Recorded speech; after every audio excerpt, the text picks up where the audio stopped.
Hi friends, നമുക്കിതൊരു വായനയായാലോ? മാലാഖമാർക്ക് നൽകാത്ത ഒരു പ്രത്യേക അധികാരമാണ് ഒരു കത്തോലിക്ക പുരോഹിതന് ദൈവം നൽകിയിരിക്കുന്നത്. പുരോഹിതൻ ബലിയർപ്പിക്കുമ്പോൾ ദൈവത്തെ ബഹുമാനിക്കുന്നു, മാലാഖമാരെ ആനന്ദിപ്പിക്കുന്നു, തിരുസഭയെ പടുത്തുയർത്തുന്നു, ജീവിക്കുന്നവരെ സഹായിക്കുന്നു, മരിച്ചവർക്ക് ആശ്വാസം ലഭിക്കുന്നു, തന്നെ ദൈവത്തിൻ്റെ സർവ്വ നന്മയിലും ഭാഗഭാക്കാക്കി മാറ്റുന്നു. എല്ലാ വിശ്വാസികളും പുരോഹിതരാണെന്ന് വിശുദ്ധ പത്രോസ് പറഞ്ഞ കാര്യം ഓർക്കുക.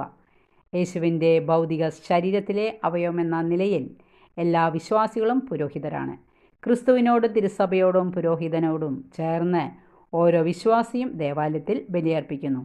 അതുപോലെ തന്നെ പുരോഹിതനും വിശ്വാസികളും അവരുടെ അനുദിന ജീവിതത്തിലെ കുരിശ് വഹിക്കുമ്പോൾ അതും ബലിയർപ്പണം തന്നെയാണ്. ഈശോയെ ബലിയർപ്പിക്കാനായി ഭക്തിയും തീക്ഷ്ണതയും അങ്ങ് തന്നെ എനിക്ക് നൽകണമെന്ന് ഈശോയോട് പ്രാർത്ഥിക്കാം. Okay, thank you.